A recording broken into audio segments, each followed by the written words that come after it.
May 15, 1944, Château de la Roche-Guyon, Normandy, France. Generalmajor Klaus von Schreber stood at the window of his command post, examining the latest intelligence report with visible disdain. His aristocratic features twisted into an expression of barely concealed contempt. "Look at this," von Schreber said, tossing the document onto the oak table with a dismissive flick of his wrist.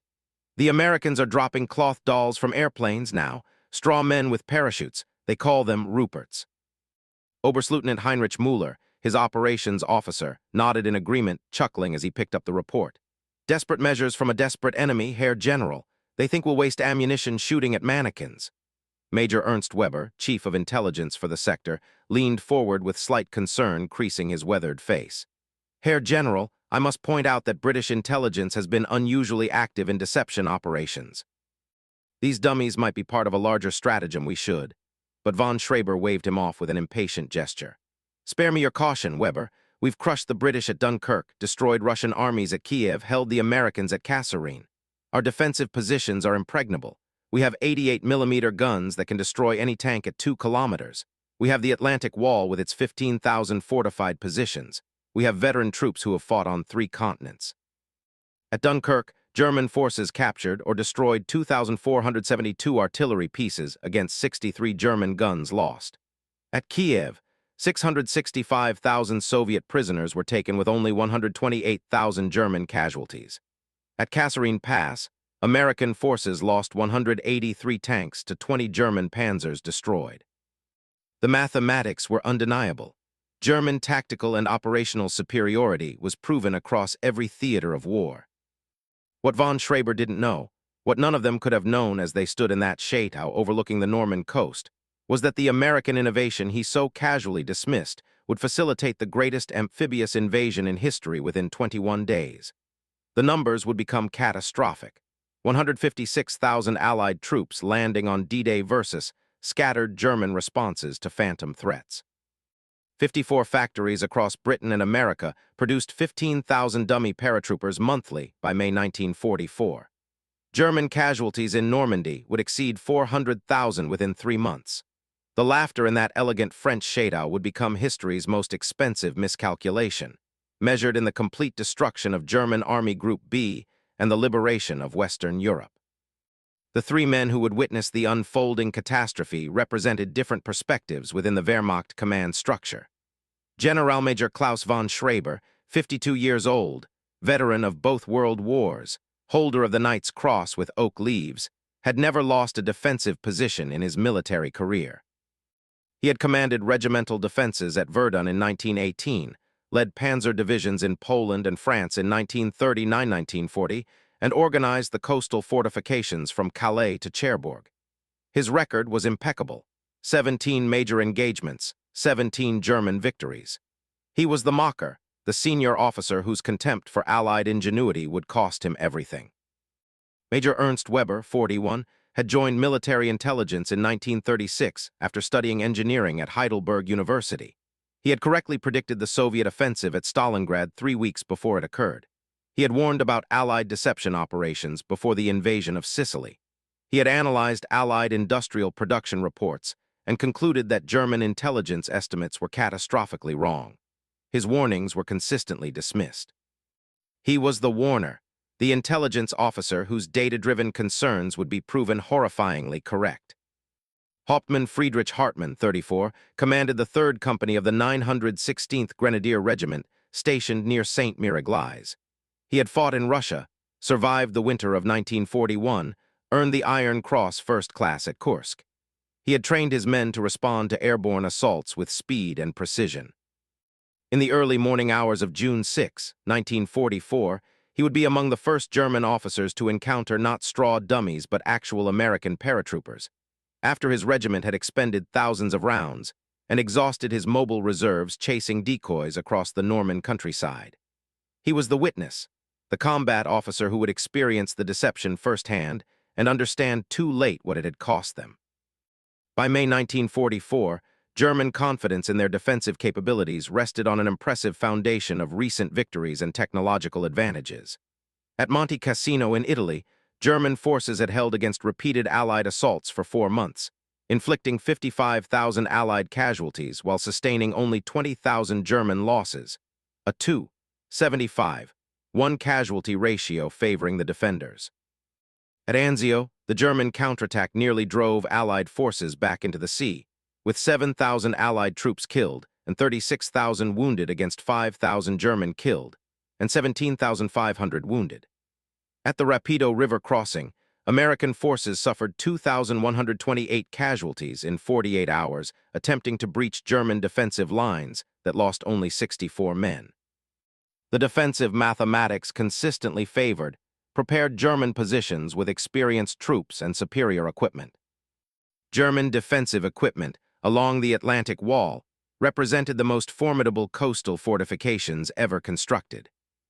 Each kilometer of coastline averaged 12 machine gun positions, 4 mortar pits, 2 88-man aircraft guns that could engage both air and ground targets, one 105 artillery piece with a range of 12,300 meters, and extensive obstacle systems including 517,000 wooden stakes driven into beaches at angles to impale landing craft, 4 million mines planted in defensive zones, 31,000 kilometers of barbed wire entanglements, and concrete tetrahedrons weighing up to 3 tons, each positioned at tied lines.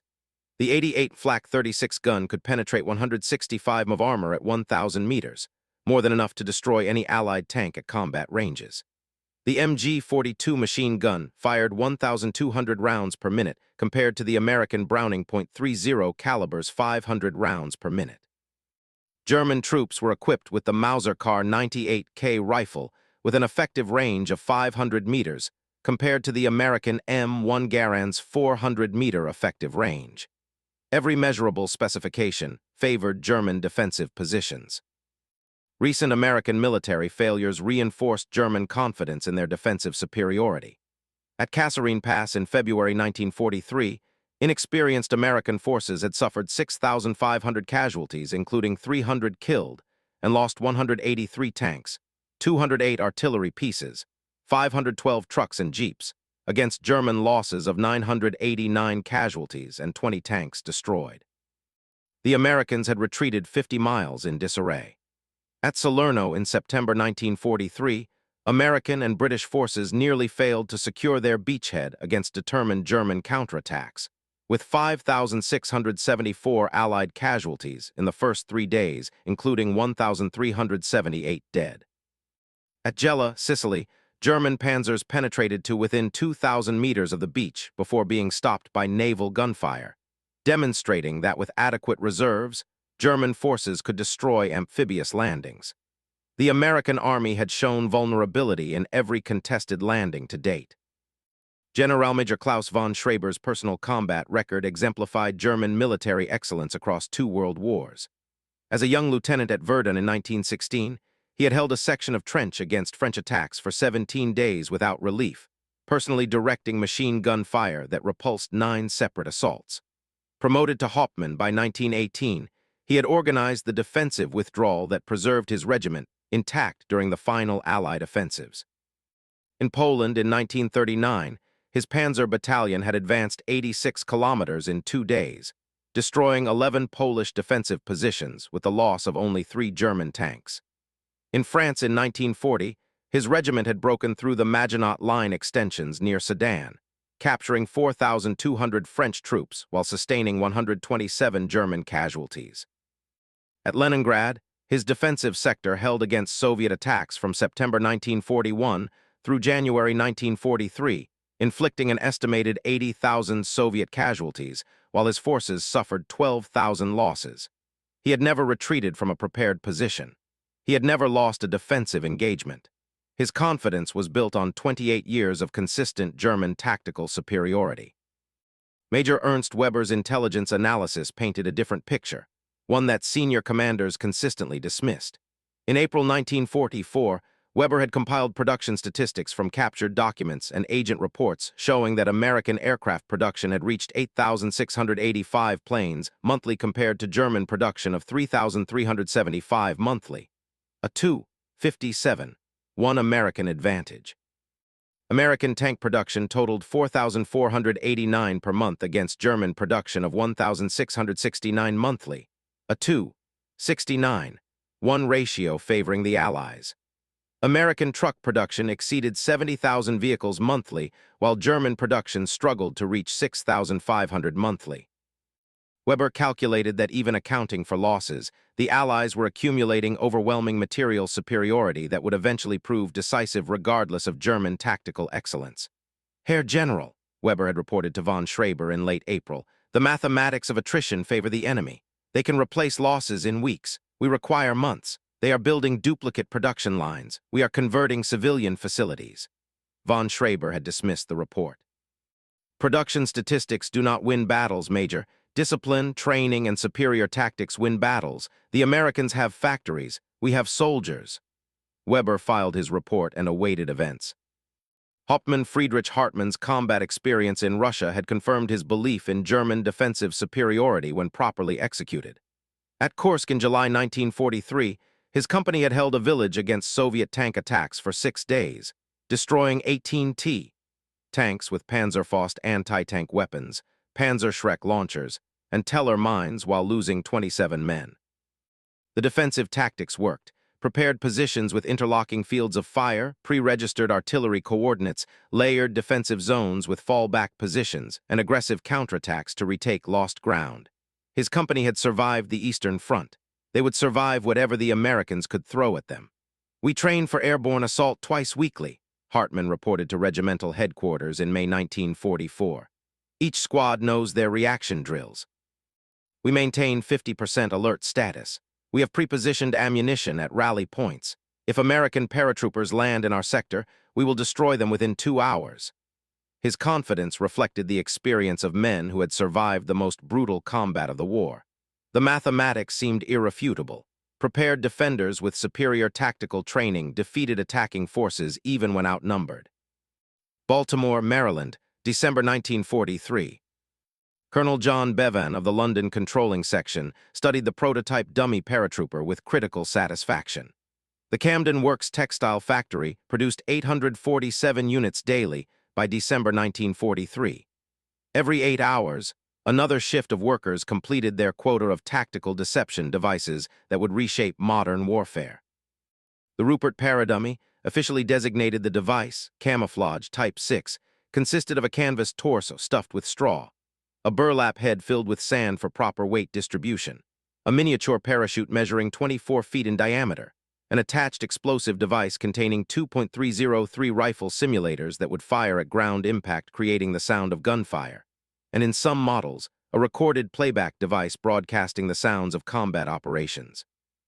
Each dummy weighed 82 pounds when fully assembled, approximating the weight of a combat-equipped paratrooper with reserve parachute. Total production cost per unit, $12.50. The psychology was simple. German defenders seeing parachutes descending in darkness would respond with available forces, expend ammunition engaging the decoys, and potentially reveal their positions to Allied reconnaissance aircraft. Production progression demonstrated American industrial scaling capabilities that German intelligence consistently underestimated. In August 1943, Britain's S-phone development unit produced just 127 prototype dummies monthly using hand assembly methods at a converted warehouse in Nottingham. By October 1943, production reached 2,340 units monthly after Camden Works in Baltimore joined the program with mechanized assembly lines. By February 1944, combined Anglo-American production exceeded 8,750 dummies monthly across 11 facilities. By May 1944, 18 factories in Britain and America were producing 15,000 dummy paratroopers daily, 450,000 per month. This single specialized deception program was producing more paratroopers than Germany's entire parachute division strength of 35,000 trained Fallschirmjäger accumulated since 1936. The Americans were manufacturing deception devices faster than Germany could train actual soldiers. Worker descriptions illustrated the democratic mobilization that powered Allied production.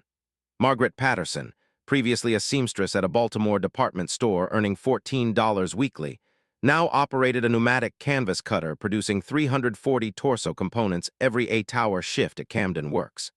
Her wage increased to $37.50 weekly, a 168% increase. She worked alongside 14 other women on the cutting line, their collective output of 4,760 components daily exceeding the entire weekly production of German military equipment factories in occupied Poland that still relied on slower hand-cutting methods for similar items. Margaret's single shift produced more dummy components than 3 comparable German workshops produced actual military equipment. Her teenage son was training with the 101st Airborne Division at Fort Benning. The dummies she assembled might draw fire away from his unit during the invasion. She worked overtime without complaint, adding 3 Saturday shifts monthly. She produced more components in 4 months than the entire German deception program managed in 4 years. Robert Washington, from Birmingham, Alabama, operated the sand-filling station that provided proper head weight for realistic descent profiles. Previously a sharecropper earning $312 annually, he now earned $1,875 yearly operating equipment that produced 680 weighted heads per shift, 800 annually from his station alone. His single station's daily output exceeded the entire annual production of similar weighted training devices at Germany's Fallschirmjäger School at Wittstock, which produced approximately 450 weighted training heads annually for parachute instruction. Robert worked the night shift, arriving at 2,200 hours and maintaining steady production until 600 hours despite fatigue. His precision in measuring the exact 8 pounds of sand per head ensured realistic ballistic properties during descent. His daughter worked at the Boeing plant in Seattle assembling B-17 bombers. His son served in the 92nd Infantry Division training in Italy. He understood that his production job directly supported their survival. He never missed a shift in 14 months of continuous production. His contribution, seemingly mundane, weighing and pouring sand into burlap sacks, exemplified the systematic industrial mobilization that overwhelmed Axis manufacturing capacity. James Morrison, $1-a-year man from General Motors, managed quality control and logistics for the entire Paradummy program, coordinating production across 18 factories. Previously earning $42,000 annually as GM's production efficiency director, he now earned $1 yearly plus expenses while managing a $14 million program that delivered dummies to forward staging areas in Britain. His process improvements increased per-worker productivity by 47% between January and April 1944. He established standardized assembly sequences that reduced production time per dummy from 28 minutes in December 1943 to 11 minutes by May 1944, a 60% efficiency gain. He coordinated railway shipping schedules that moved 450,000 dummies monthly from American factories to ports, loaded them aboard Liberty ships at a rate of 18,000 per vessel, transported them across the Atlantic in convoys that delivered 125,000 dummies weekly to British warehouses, and distributed them to airbases within 72 hours of arrival. His logistics network moved more dummy equipment monthly than the German Army moved actual supplies to Army Group B defending Normandy, which received approximately 15,000 tons of supplies monthly compared to 22,000 tons of dummies and associated equipment flowing to Allied staging areas. Americans discarded 47,000 pounds of canvas scraps daily from Camden Works cutting operations. Germany's entire parachute production program allocated 38,000 pounds of silk and canvas monthly for actual parachute manufacturing. The waste from American deception operations exceeded total German parachute production. Workers threw away imperfect units that failed quality inspection, approximately 3.2% of total production, or 14,400 dummies monthly valued at $180,000. Germany's parachute division received 840 new replacement parachutes monthly, less than 6% of what Americans discarded as defective in their dummy program. The cafeteria at Camden Works discarded more food daily, estimated at 340 pounds of waste from breakfast, lunch, and dinner services feeding 2,200 workers, than German paratrooper units near Normandy received in weekly rations, which totaled 280 pounds of food for an average company of 120 men. Aluminum rivets discarded from parachute harness assembly exceeded 8,700 pounds monthly. German Army Group B received 6,200 pounds of aluminum monthly for all equipment repairs and manufacturing across 6 divisions. The rubber webbing rejected for minor flaws in American dummy production totaled 23,000 pounds monthly. German forces defending Normandy received 14,000 pounds of rubber for all purposes monthly, including tire manufacturing, equipment seals, and uniform components. This single program dedicated to manufacturing fake paratroopers exceeded the entire Axis production of actual airborne equipment. Germany, Italy, and Japan combined produced approximately 3,200 parachutes monthly for all military purposes in early 1944. Allied dummy production utilized 15,000 miniature parachutes monthly, 7 times greater than total Axis real parachute production. The canvas required for Allied dummies consumed 890,000 square yards of material monthly. Axis parachute programs used 640,000 square yards monthly for actual parachutes. American dummy production used 39% more material than total Axis production of functional parachutes. The mathematics were stark. Americans invested more industrial capacity in deception than Germany invested in reality. Major Ernst Weber received intelligence summaries of Allied industrial activity from various sources, including signals intelligence, aerial reconnaissance photographs, and agent reports. In March 1944, Weber submitted an analysis to Army Group B headquarters detailing what he could determine about Allied production capacity. Photographic reconnaissance identifies textile manufacturing facilities in Baltimore, Philadelphia, and Manchester engaged in unusual production patterns, Weber reported. Output estimates suggest 300,000 to 500,000 units monthly of unknown textile equipment. Cross-referencing with signals intelligence regarding paradummy and device Type 6 suggests large-scale deception program.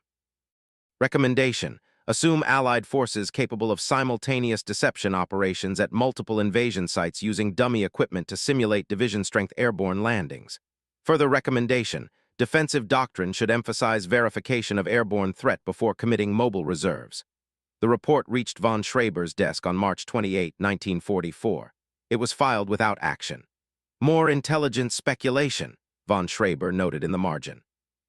Weber sees threats in factory shadows. The warner had warned correctly. His warning was ignored systematically. June 6, 1944, 15 hours, near Yvetot, 35 kilometers northeast of Caen. Hauptmann Friedrich Hartmann was conducting his midnight inspection of forward positions when Unteroffizier Klaus Schmidt burst into the command post. The young sergeant's face showed genuine alarm, unusual for a veteran of 2 years' Russian service. "Herr Hauptmann, parachutes?" Schmidt reported breathlessly. "Hundreds of them, descending 2 kilometers northeast toward Yvetotberg. The entire sky is full of them." Hartmann grabbed his field glasses and rushed to the observation position, scanning the dark sky. What he saw confirmed Schmidt's report. Dozens of parachute canopies clearly visible against the lighter clouds, descending in a broad pattern suggesting a company-sized drop zone. At 16 hours, Hartmann ordered his company to combat positions. At 17 hours, his machine gun sections opened fire on the descending parachutes. At 19 hours, the first parachutes reached the ground. At 21 hours, Hartmann realized something was wrong. Elapsed time from initial observation to recognition of deception, 6 minutes 0 seconds. The engagement developed with the practiced efficiency of German defensive doctrine. At 22 hours, Hartmann dispatched his first platoon, 42 men in 4 squads with 2 machine gun teams, to sweep the landing zone and engage any American paratroopers. The platoon advanced in textbook formation across hedgerow country. At 31 hours, the lead squad reached the first parachute cluster. Elapsed time, 9 minutes. They found straw dummies suspended from miniature parachutes. Unteroffizier Mayer, squad leader, kicked one of the devices. The impact triggered the .303 simulator, firing 2 rounds that sounded remarkably like rifle shots in the darkness. Mayer's squad returned fire immediately, expending 47 rounds from their Kar 98K rifles and 180 rounds from their MG-42 machine gun. Kill time, 0 seconds. Target was already inert. At 35 hours, Mayer radioed Hartmann. "Herr Hauptmann, the paratroopers are dummies, straw men with parachutes." Hartmann felt cold realization. If these were dummies, where were the real paratroopers? At 38 hours, a second wave of parachutes appeared, this time 4 kilometers to the west near Sainte-Mère-Église. Hartmann faced a tactical dilemma. Were these also dummies, or was this the real assault? He ordered his second platoon to investigate while recalling his first platoon to defensive positions. At 42 hours, reports arrived from neighboring companies. Parachutes were descending across a 15-kilometer front. Regiment ordered all companies to maximum alert and dispatched mobile reserves to investigate multiple landing zones. At 48 hours, Hartmann's second platoon reported engaging actual American paratroopers 3 kilometers west. These were real. But his first platoon was still returning from the dummy drop zone, requiring 18 minutes to reposition. His company was scattered across 6 kilometers of countryside, chasing both real and fake targets. Elapsed time from first contact to restoration of defensive integrity, 52 minutes. The ammunition expenditure demonstrated the effectiveness of the deception. Hartmann's company fired 2,847 rifle rounds, 4,200 machine gun rounds, 37 mortar rounds, and 180 hand grenades engaging dummy paratroopers before realizing they were decoys. Total ammunition expended, 7,264 rounds. This exceeded Hartmann's authorized monthly allocation of 6,800 rounds for training and expected combat operations. His company burned through more than a month's worth of ammunition in 35 minutes shooting at straw. Across the entire 916th Grenadier Regiment sector, 7 companies expended similar amounts engaging dummies and real paratroopers, using approximately 48,000 rifle and machine gun rounds by 200 hours. The regiment's normal monthly allocation totaled 42,000 rounds.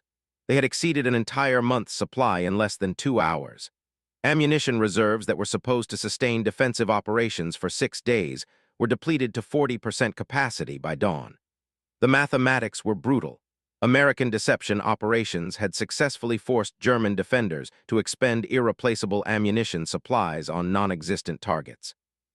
By 300 hours, Hartmann had reorganized his scattered company and established defensive positions around actual American drop zones. His combat report documented the engagement. Company engaged simulated airborne threat 1550 hours, resulting in dispersal of forces across 6-kilometer front. Actual American airborne forces identified 48 hours 3 kilometers west of initial contact. Company strength reduced from 127 effectives to 119 due to casualties sustained consolidating positions in darkness under American fire. Ammunition status critical. Request immediate resupply. Estimate American strength in regimental sector, 40600 paratroopers. Estimate dummy devices deployed, 300-500. Assessment: American deception operations achieved tactical surprise and forced defensive forces to reveal positions, expend ammunition, and disperse mobile reserves before main assault. Kill time for dummy engagement: 0 seconds expended against inert targets. Kill time for actual American paratroopers: 14 minutes from initial engagement to first confirmed German kill. Kill ratio against dummies: 7,264 rounds fired resulting in 0 enemy casualties. Infinite ammunition expenditure per kill. Kill ratio against actual paratroopers: 89 rounds per confirmed American killed, assuming 54 American casualties from regimental sector defensive fire by 300 hours. The Americans achieved a force multiplication effect. Every dummy deployed drew fire that should have engaged real soldiers. Tactical implications extended beyond Hartmann's company across the entire regimental sector. The 916th Grenadier Regiment deployed its mobile reserve, 2 companies totaling 240 men with 4 armored cars and 8 trucks, to investigate dummy parachute drops between 20 and 145 hours. These forces covered approximately 42 kilometers, responding to 14 separate reported parachute sightings, 12 of which proved to be dummy drops. The mobile reserve burned 340 liters of gasoline during these movements, exceeding the regiment's daily allocation of 280 liters for all purposes. When actual American paratroopers were confirmed at 2:10 hours near Sainte-Mère-Église, the mobile reserve required 55 minutes to reposition to the actual threat location. By the time they arrived, American forces had secured their initial objectives, including key bridges and road junctions.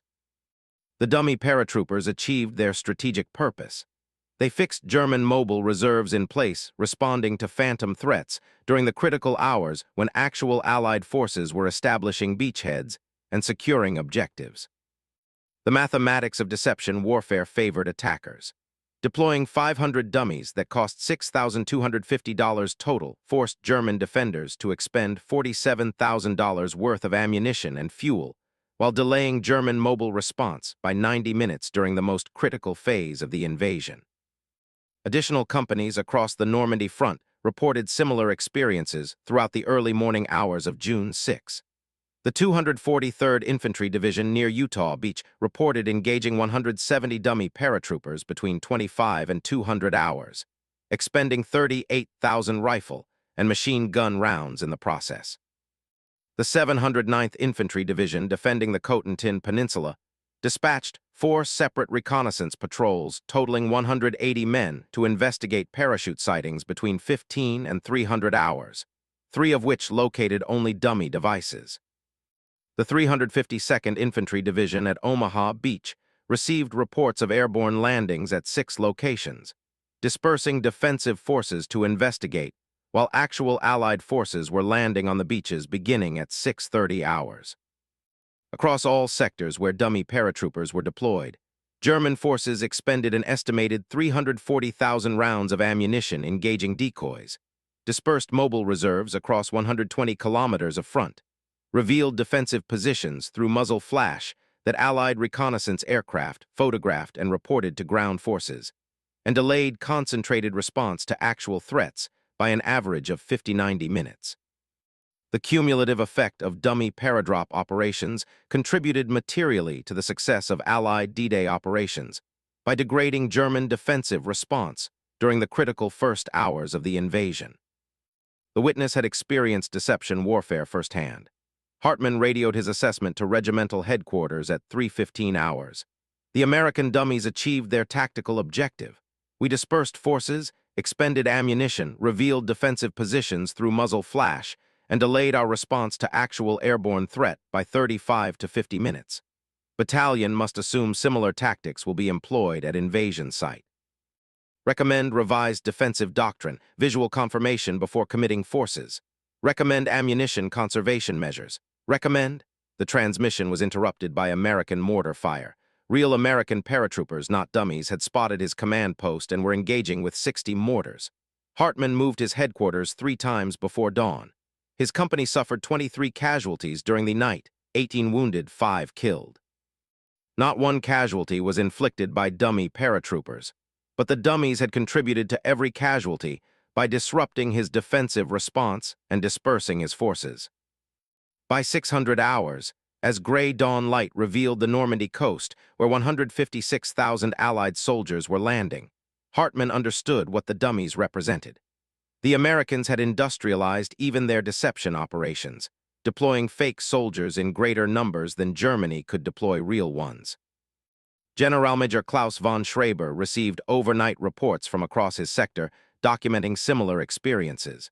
23 companies reported engaging dummy paratroopers. Ammunition expenditure exceeded 340,000 rounds. Mobile reserves had been dispersed to 14 separate locations chasing phantom threats. The real American airborne forces, elements of the 82nd and 101st Airborne Divisions, totaling approximately 13,000 paratroopers, achieved their objectives of securing key bridges and crossroads because German defenders were scattered across the countryside shooting at straw men. Von Schreber had dismissed the dummies as desperate measures. The dummies had enabled the most successful airborne operation in military history. The mocker still refused to accept that American deception had outmaneuvered German tactics. Sloppy discipline, he noted on the morning report. Units should have verified targets before expending ammunition. This indicates inadequate training, not effective enemy deception. He would maintain this assessment for exactly 18 more days before events proved otherwise. Intelligence dismissed the initial dummy reports as tactical aberrations rather than systemic deception strategy. Army Group B headquarters in Paris reviewed Hartmann's after-action report along with similar reports from 16 other companies across Normandy. The consensus assessment concluded, American forces employed crude dummy devices in limited numbers to create confusion during airborne operations. Effect was temporary and local.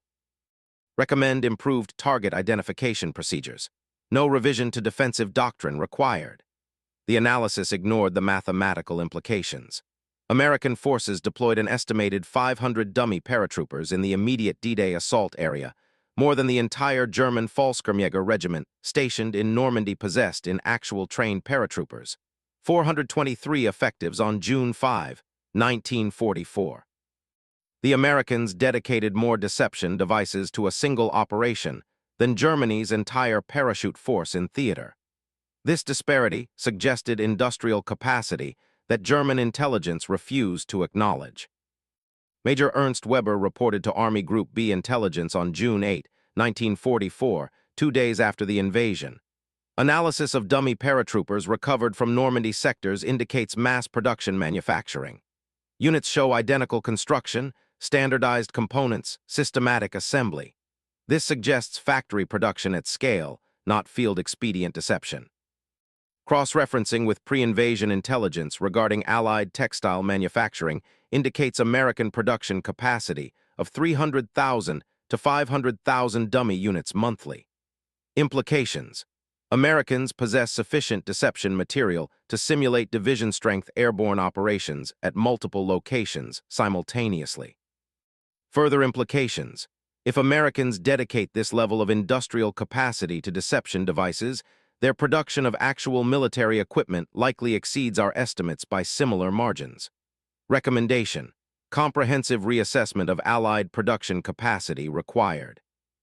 Weber included production comparisons. American dummy production, estimated 450,000 monthly, exceeded total German parachute production since 1936. Estimated 280,000 actual parachutes produced 1936-1944. This single American deception program outproduced 8 years of German parachute manufacturing in 5 months of dummy production. Production statistics painted an increasingly dire picture for German defenders. American aircraft production reached 9,113 planes in June 1944 compared to German production of 2,878. A 3-17-1 American advantage. A single American factory complex, the Willow Run plant in Michigan, produced 428 B-24 Liberator bombers in June 1944. A single American facility exceeded the entire monthly production of German four-engine bombers across all factories, which totaled 311 He-177 aircraft in June 1944. American tank production totaled 4,891 Sherman tanks in June 1944. The entire German tank industry produced 1,588 Panzers that month, including all models: Panzer IV, Panther, Tiger, assault guns. America's single-model production exceeded Germany's total armored vehicle output by 3-0-7-1. The Americans were outbuilding German production in every category while simultaneously supporting British and Soviet forces with Lend-Lease equipment. The mathematics were undeniable, yet German High Command continued to assess American military capability based on pre-war assumptions of limited industrial mobilization. German defenders tried multiple tactical responses to counter American material superiority, and every adaptation failed against the production avalanche. They tried concentrating armor reserves for overwhelming local counterattacks. The Americans deployed air superiority, 9,000 Allied aircraft versus 319 serviceable Luftwaffe fighters in the Western Theater, that destroyed German panzer columns before they reached combat zones. On June 7, Panzer Lehr Division attempted to move forward to counterattack positions. Allied aircraft destroyed 84 tanks and 130 trucks in 6 hours. The division was combat ineffective before engaging ground forces. They attempted night operations to avoid air attack. The Americans deployed radar-equipped night fighters and employed artillery time-on-target bombardments coordinated by radio, firing 14,000 artillery rounds nightly on suspected German positions. German casualties from artillery exceeded casualties from small arms by 3-1 throughout the Normandy campaign. They tried defensive warfare from prepared positions. The Americans employed naval gunfire from battleships, each firing 16-inch shells weighing 2,700 pounds to ranges of 38 kilometers, systematically destroying defensive positions. They attempted mobile defense with counterattacks to recapture lost positions. The Americans replaced losses faster than Germans could inflict them. American divisions received replacement personnel within 48 hours, while German divisions waited weeks for replacements that never arrived. June 14, 1944, 4:45 hours, east of Cairnton. Another engagement demonstrated the mathematical futility of German tactical excellence against American material superiority. Hartmann's company, rebuilt to 94 effectives after receiving replacements, defended a hedgerow position against American infantry attack. The Americans advanced with 2 companies supported by 4 Sherman tanks, 12 105 artillery pieces providing preparatory bombardment, and air support from 6 P-47 Thunderbolt fighter bombers. The engagement lasted 4 hours, 17 minutes. At 4:45 hours, American artillery began preparatory fires. At 5:12 hours, American infantry began advancing. At 5:28 hours, German defensive fires engaged American infantry. At 5:41 hours, first American Sherman tank destroyed by German Panzerfaust at range of 80 meters. Kill time, 2 minutes from engagement to destruction. At 5:44 hours, American P-47s attacked German positions with bombs and rockets. At 5:51 hours, German casualties forced withdrawal from forward positions. At 6:07 hours, Hartmann ordered general withdrawal after suffering 31 casualties, including 9 killed. American casualties, estimated 1624 based on medical evacuation observed. Ammunition expended by Hartmann's company, 8,400 rifle rounds, 12,000 machine gun rounds, 140 mortar rounds. Artillery support received, 0. German artillery had no ammunition available. Total engagement duration, 4 hours, 17 minutes. German result, withdrawal with 33% casualties. American result, objective secured, losses replaced within 24 hours. The mathematics were relentless. Germans won tactical engagements and lost strategic attrition. By June 18, Major Weber's production analysis reached Field Marshal Rommel's headquarters at La Roche-Guyon. Rommel read the report detailing Allied production capacity and wrote in his daily log, "The enemy's industrial potential is overwhelming. We are attempting to hold a modern army equipped with unlimited materiel using forces that cannot be reinforced or resupplied adequately. Our tactical proficiency cannot compensate for this disparity indefinitely. Without air superiority, without adequate ammunition, without replacement equipment, the mathematically inevitable result is defeat through attrition regardless of tactical outcomes." Rommel's assessment matched Weber's analysis exactly. The Warner had finally found a commander who understood the mathematics, but understanding came too late. Allied forces had landed 326,000 men, 54,000 vehicles, and 104,000 tons of supplies in Normandy by June 18. German reinforcements totaled 42,000 men with minimal heavy equipment due to Allied air interdiction. The Americans were landing supplies faster than Germans could expend ammunition engaging them. The force ratio was favoring Allies. No amount of tactical excellence could overcome that disparity. General Major Klaus von Schreber remained unconvinced. At a command conference on June 20, he argued, "Rommel is pessimistic. We have held defensive positions against worse odds in Russia. With proper discipline and aggressive tactics, we can inflict sufficient casualties to force Allied withdrawal. The Americans lack stomach for sustained casualties. We simply must make them pay sufficiently high cost." Von Schreber proposed aggressive counterattacks to recapture lost territory. His staff officers looked at him with expressions ranging from disbelief to pity. Major Weber spoke carefully. "Herr General, our casualties since June 6 total 4,830 men killed, wounded, or missing. American casualties in our sector total approximately 2,100. We are suffering 2-3-1 casualty ratio despite defensive advantage. Americans are replacing their losses daily. We receive no replacements. At current attrition rate, this division will be combat ineffective in," von Schreber interrupted. "Enough defeatist mathematics, Weber. Wars are not won by accountants. Tomorrow we attack." The mocker would learn his final lesson within 4 days. His refusal to accept mathematical reality would cost everything. The witness observed escalating pattern as German defensive capabilities deteriorated through simple attrition. Hartmann's company strength dropped steadily despite receiving replacement personnel. June 6, 127 effectives. June 10, 94 effectives after casualties and replacements. June 15, 71 effectives. June 20, 58 effectives.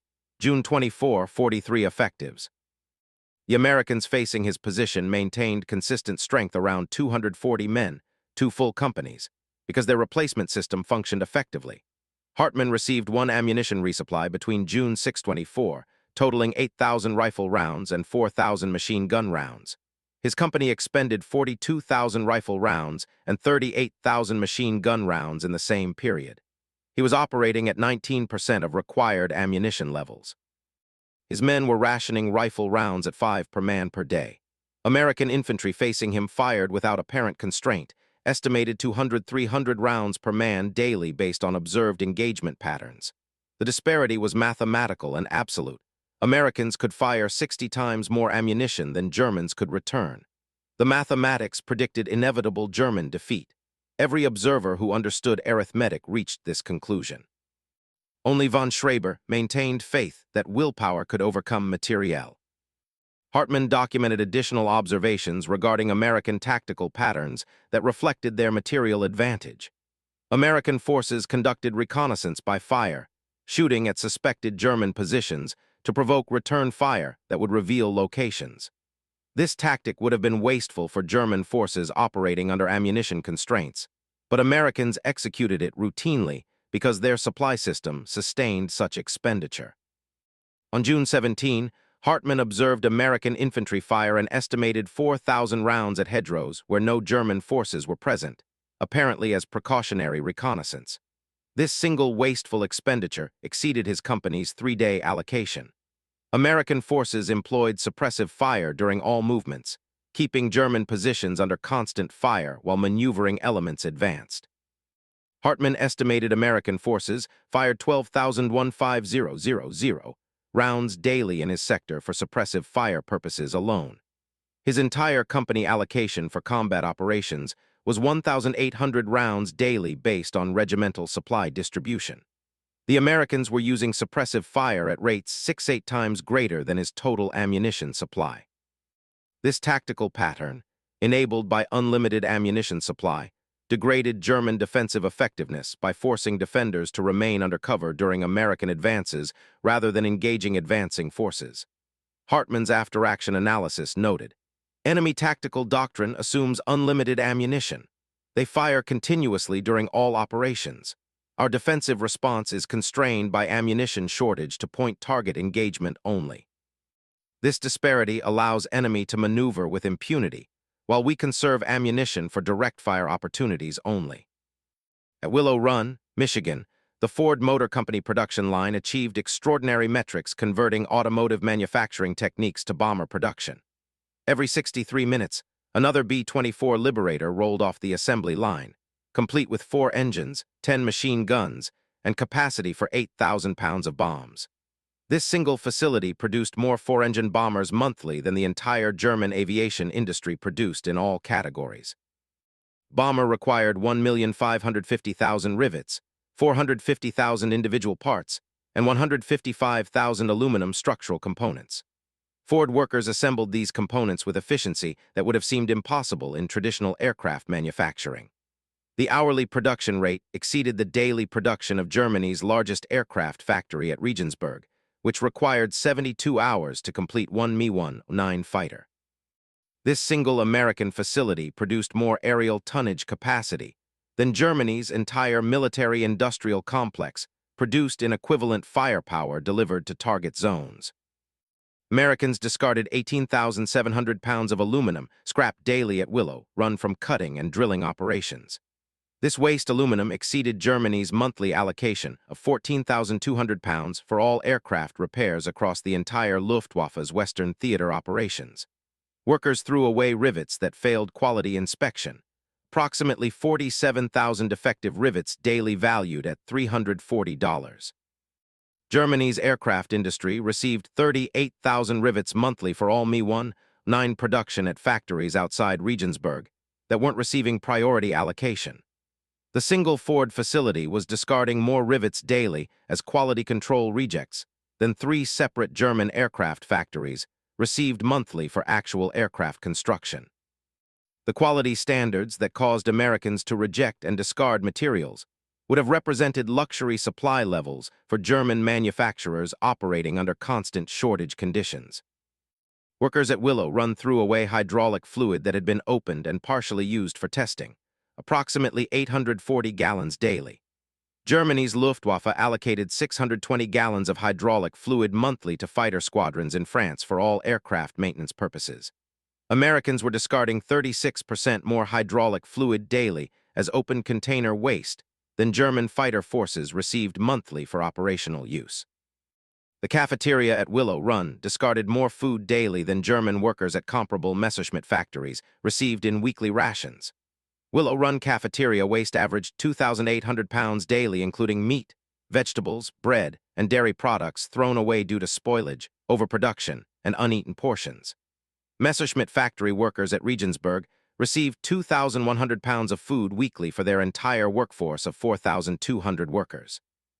American workers were throwing away more food from one factory cafeteria than 4,200 German workers received for sustenance.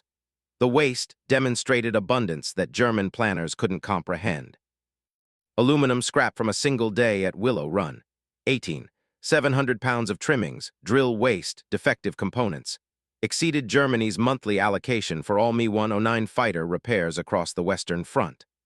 Luftwaffe maintenance units in France received 14,200 pounds of aluminum monthly for patching bullet holes, replacing damaged panels, and repairing crashed aircraft.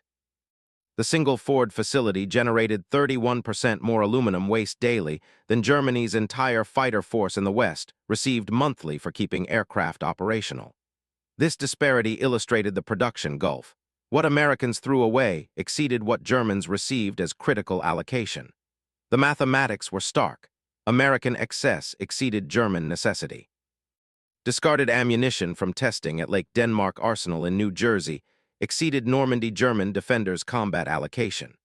Testing protocols required firing proof rounds from every 20th machine gun, resulting in 840,000.50 caliber rounds expended monthly in testing that destroyed no targets and served no combat purpose beyond quality verification. German forces defending Normandy received 620,000 machine gun rounds monthly for all defensive operations across 6 divisions. Americans were expending 35% more ammunition in quality testing than Germans received for combat operations.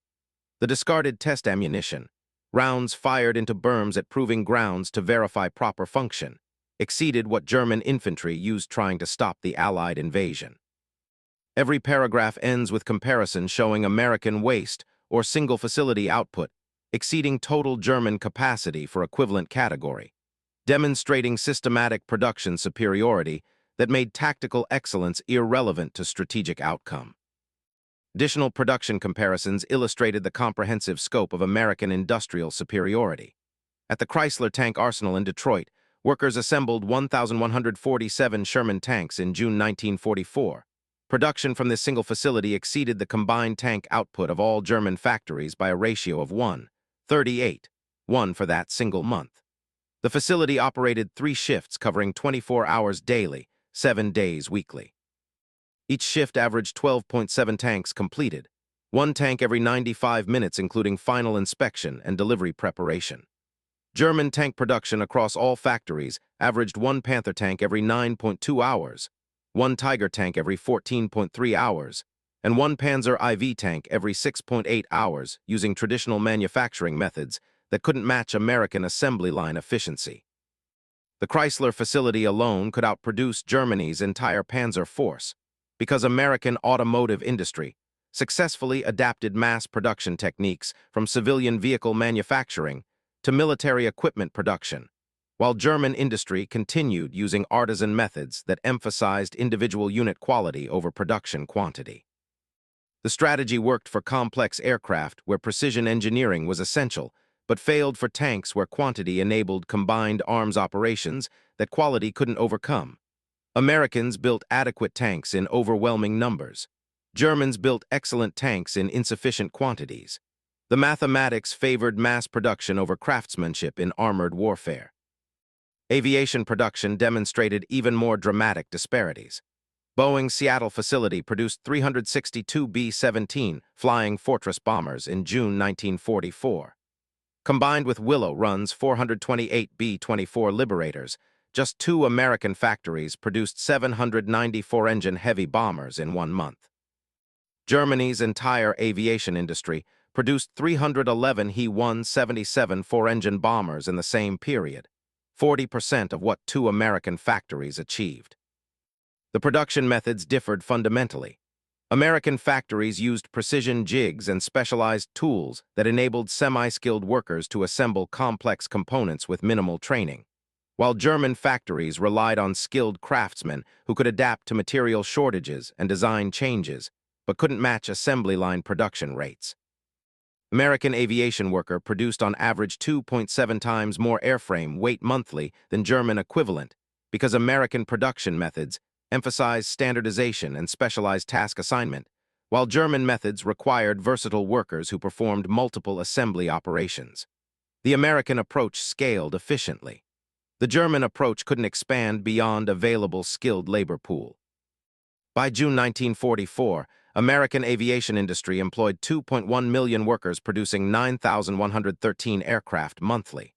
German aviation industry employed 1.4 million workers producing 2,878 aircraft monthly. American per-worker productivity exceeded German by 2.26:1. This productivity advantage multiplied by larger workforce produced the 3.17:1 production advantage that achieved air superiority, enabling all Allied ground operations. This single aspect of American military production, quality control testing resulting in deliberately expended ammunition for verification purposes, exceeded the entire German ammunition allocation for Army Group B defending northwestern France. The arithmetic was absolute. American testing consumed more resources than German combat operations. When quality control procedures created more waste than enemy combat consumption, the material disparity became mathematically insurmountable regardless of tactical proficiency or strategic planning. Major Ernst Weber compiled these production statistics from intelligence summaries, prisoner interrogations, and captured documents throughout June 1944. His July 1 report to Army Group B headquarters documented, American industrial capacity exceeds initial estimates by factor of 2.8 to 3.4 depending on category. American waste in testing, quality control, and logistics exceeds German combat consumption in equivalent categories. Example, American ammunition testing expenditure exceeds German ammunition allocation for active combat theaters. American factory cafeteria waste exceeds German military rations. American aluminum scrap from single facility exceeds Luftwaffe monthly allocation for aircraft repairs. Assessment. German forces cannot achieve strategic victory against opponent whose excess capacity alone exceeds our maximum production effort. Tactical excellence delays inevitable defeat but cannot prevent it. Recommendation. Negotiate settlement before Army Group B is destroyed through attrition. The Warner had laid out the mathematics with brutal clarity. The report reached Hitler's headquarters where it was dismissed as defeatist and Weber was ordered to retract his assessment. He refused. He was reassigned to administrative duties in Denmark. His replacement produced reports that matched command expectations rather than mathematical reality. The truth was irrelevant to those who refused to accept it. June 24, 1944, Operation Epsom west of Caen. 60,000 British and Canadian troops, supported by 600 tanks, faced 22,000 German defenders, with 140 operational tanks in deteriorating condition. The engagement lasted 6 days, demonstrating systematic material destruction of tactically proficient forces through overwhelming firepower advantage. At 7:30 hours June 26, the main British assault began following artillery preparation that expended 250,000 shells in 8 hours. German defensive artillery response totaled 8,400 shells, limited by ammunition shortage to 3.4% of British expenditure. At 9:45 hours, British tanks advanced supported by infantry. At 10:15 hours, German anti-tank guns engaged at ranges of 800–1,200 meters. At 10:37 hours, first British Churchill tank destroyed. Kill time, 22 minutes from initial engagement to first kill. At 11:04 hours, British artillery responded to German anti-tank position with concentration of 840 shells delivered in 4 minutes. German position destroyed. At 11:47 hours, German counterattack with 12 Panther tanks engaged British armor. At 12:03 hours, 3 Panthers destroyed by British tanks and anti-tank guns. Kill time, 16 minutes. At 12:18 hours, remaining Panthers withdrew after ammunition expenditure without destroying British positions. At 13:40 hours, British forces secured initial objectives despite German tactical competence. Minute-by-minute breakdown of June 27 engagement at Hill 112 illustrated systematic destruction through material advantage. At 6:15 hours, 48 German tanks from 9th and 10th SS Panzer Divisions counterattacked British positions. At 6:28 hours, British tanks and anti-tank guns engaged. At 6:41 hours, 6 German tanks destroyed. Kill time per tank, 2 minutes, 10 seconds average. At 6:58 hours, 4 additional German tanks destroyed. At 7:12 hours, German attack stalled. At 7:26 hours, British artillery concentration delivered 2,400 shells in 8 minutes on German assembly areas. At 7:34 hours, German forces withdrew having lost 17 tanks and 340 casualties. British losses, 9 tanks destroyed, 127 casualties. At 8:45 hours, British resumed advance. At 11:34 hours, German defenders forced back through systematic artillery bombardment exceeding 40,000 shells expended. German artillery response, 1,200 shells total, 9% of British firepower. The engagement demonstrated firepower ratio of 34:1 favoring British forces. German tactical skill could not overcome this disparity. Total Operation Epsom casualties illustrated attrition mathematics. British and Canadian forces, 4,020 killed, wounded, or missing. German forces, 3,600 killed, wounded, or missing, plus 2,700 prisoners taken. Tank losses. British lost 131 tanks during operation. Germans lost 108 tanks. Critical difference. British replaced 126 lost tanks within 1 week through depot supply system. Germans replaced 14 tanks over 3 weeks, and those replacements required cannibalizing other units for spare parts. British artillery expended 719,000 shells during 6-day operation. German artillery expended 48,000 shells total, 7% of British expenditure.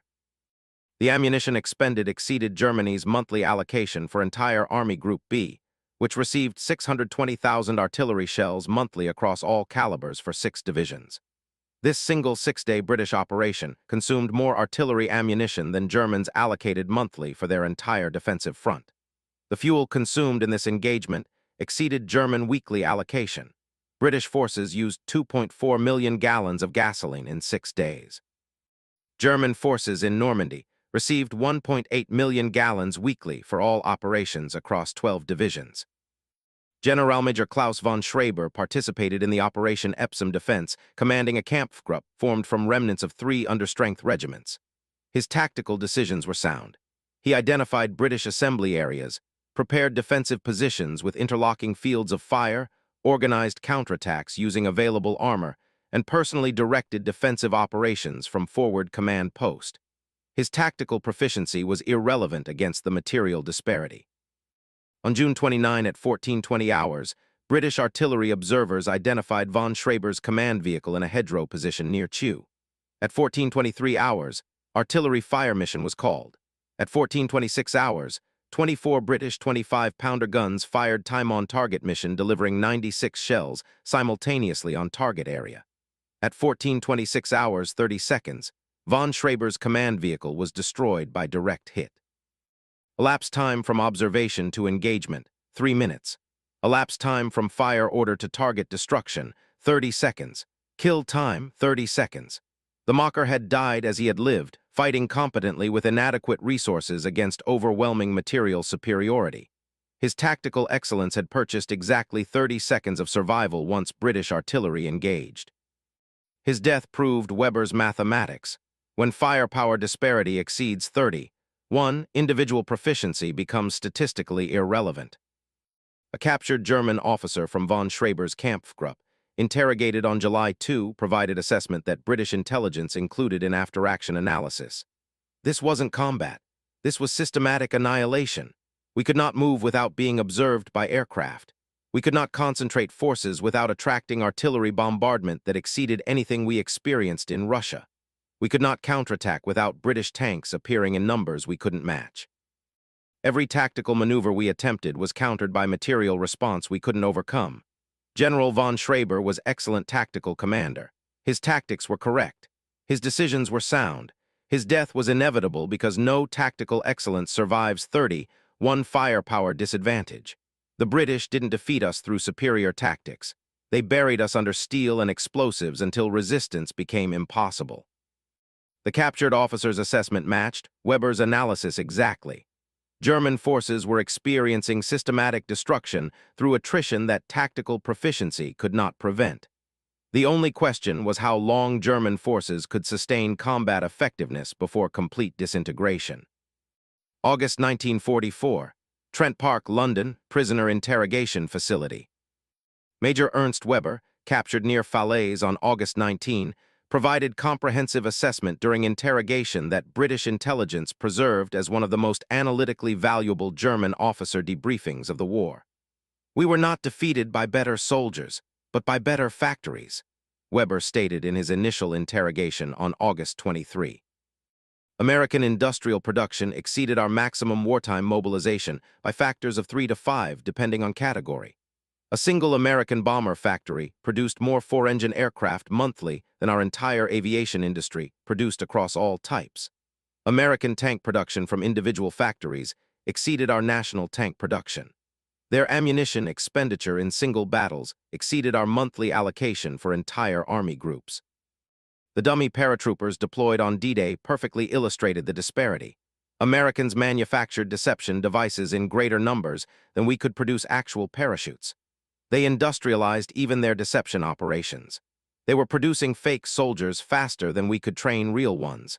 This fundamental production imbalance made German defeat inevitable regardless of tactical outcomes or strategic planning. Hauptmann Friedrich Hartmann, captured August 17 near Chambois when the Falaise pocket collapsed, provided combat officers perspective during September 4 interrogation.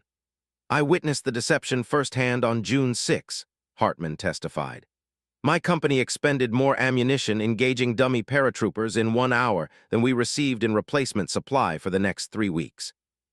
The dummies achieved perfect tactical outcome. They dispersed our forces, revealed our positions, depleted our ammunition, and delayed our response to actual airborne threat by critical minutes that proved decisive. But the dummies were symptom, not cause, of our defeat. The Americans systematically destroyed my company through simple arithmetic. On June 6, we had 127 men. By June 24, we had 43 effectives despite receiving replacements. American company opposing us maintained 240 men throughout because their replacement system functioned. We rationed ammunition at 5 rounds per man daily. They fired 200 rounds per man daily without apparent constraint. The mathematics were absolute. They could sustain 40 times our consumption rate indefinitely. They didn't just outproduce us. They revolutionized production itself, applying automotive assembly line techniques to military equipment manufacturing and achieving output levels we couldn't match with traditional methods. Additional testimonies from captured German officers compiled through autumn 1944 provided consistent assessments regarding production disparity. Oberst Heinrich Frieser, former regimental commander. "We brought swords to a factory war. Every tactical victory we achieved was negated by American capacity to replace losses faster than we could inflict them." Generalmajor Fritz Kremer, former artillery commander. "Their excess ammunition expenditure exceeded our maximum combat consumption. They were using more shells in quality testing than we received for actual combat operations. This ratio made defeat inevitable." Major Wilhelm Ritter, logistics officer. "American logistics system could deliver more supplies to forward units in 1 week than we could deliver in 1 month. They replaced destroyed equipment within days. We waited weeks for replacements that never arrived. Superior logistics enabled their tactical operations. Our tactical proficiency couldn't compensate for supply failures." Hauptmann Klaus Schmidt, infantry company commander. "They could lose equipment at rates that would have destroyed our forces and continue operations without interruption. We counted every shell. They fired without counting. This fundamental difference determined outcomes." Production statistics stated by captured German intelligence officers during interrogations documented the mathematical disparity. Major Weber's September 12 interrogation included detailed production comparisons based on his analysis. American aircraft production June 1944. 9,113 planes monthly across all types. German production same period, 2,878 aircraft monthly. Ratio 3:17, 1 American advantage. American tank production June 1944, 4,891 Sherman tanks plus additional light tanks and tank destroyers. German production 1,588 Panzers all types. Ratio 3:081. American truck production 70,000 monthly. German production 6,500 monthly.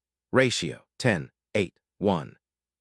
Single American bomber factory, Willow Run, Michigan.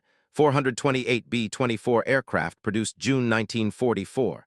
Entire German four-engine bomber production, 311 He-177 aircraft June 1944. Single American factory exceeded total German production in equivalent category. This pattern repeated across all industrial metrics. American industrial mobilization achieved output levels that exceeded German maximum wartime production by factors of 3 to 10, depending on specific equipment category. The mathematics were undeniable in captured officer testimonies. German tactical excellence could not overcome 3:1 production disadvantages that enabled Allies to replace losses at rates Germans couldn't match. Major Weber summarized in his final interrogation on September 28. "We understood tactical warfare. We excelled at operational maneuver. We failed to comprehend industrial warfare at the scale Americans implemented. They treated war as mass production problem and applied automotive assembly techniques to military manufacturing. The result was systematic production superiority that made tactical outcomes irrelevant to strategic result. Von Schreiber died refusing to accept this reality. I survived because I understood the mathematics early enough to surrender before complete destruction. Hartmann survived through tactical competence and timing. But survival was incidental to outcome. Germany lost because American factories defeated German soldiers. That sentence contains the entire explanation for German defeat in the West. The Rupert paradigm is proved that democratic industrial mobilization could outproduce authoritarian command systems across every measurable category, including deception operations. Free workers motivated by defending democracy and receiving fair wages outproduced forced laborers and ideologically conscripted workers operating under threat and coercion. American factory workers like Margaret Patterson earned $37.50 weekly assembling dummies that diverted German forces on D-Day. Her teenage sons served with the 101st Airborne Division that those dummies protected by drawing fire away from actual paratroopers. She worked overtime voluntarily, adding weekend shifts from personal motivation to support her sons' survival. German factories employed slave laborers and conscripted workers who had no personal stake in German victory and every reason to sabotage production. Democratic cooperation generated production efficiency that exceeded totalitarian command structures that relied on fear and ideology rather than incentive and voluntary participation. Industrial abundance that enabled Americans to waste more material in testing than Germans received for combat operations demonstrated systematic superiority that buried ideological claims of racial or tactical supremacy under the crushing weight of assembly line production. May 15, 1944, General Major Klaus von Schreiber had laughed at American dummy paratroopers as desperate measures from inferior forces. June 29, 1944, von Schreiber died under British artillery barrage that delivered 96 shells simultaneously with 30-second kill time after observation. His tactical record of 17 victories proved irrelevant when firepower disparity exceeded 30:1. His mockery became history's most expensive miscalculation. Measured in 400,000 German casualties in Normandy, complete destruction of Army Group B as effective fighting force, liberation of France by September 1944, and German strategic position that made defeat inevitable absent negotiated settlement that Hitler refused to consider. The lesson remains immediate and relevant. Dismissing democratic nations as weak because they prefer peace and diplomacy over military aggression invites catastrophic strategic miscalculation. Underestimating free people's productive capacity because democratic societies appear inefficient compared to authoritarian command systems leads to devastating surprise when democracies mobilize their latent industrial power. The United States produced 300,000 aircraft during World War II, more than Germany, Japan, Britain, and Soviet Union combined. This production occurred after December 1941, starting from smaller base than German 1939 production levels.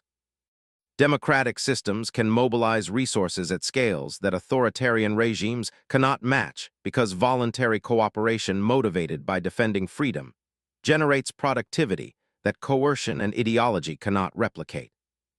Straw dummies dropped from aircraft on D-Day proved this principle. Americans industrialized even their deception operations, producing fake soldiers in greater numbers than Germany could train real ones, demonstrating systematic production superiority that determined war's outcome regardless of tactical results or battlefield performance.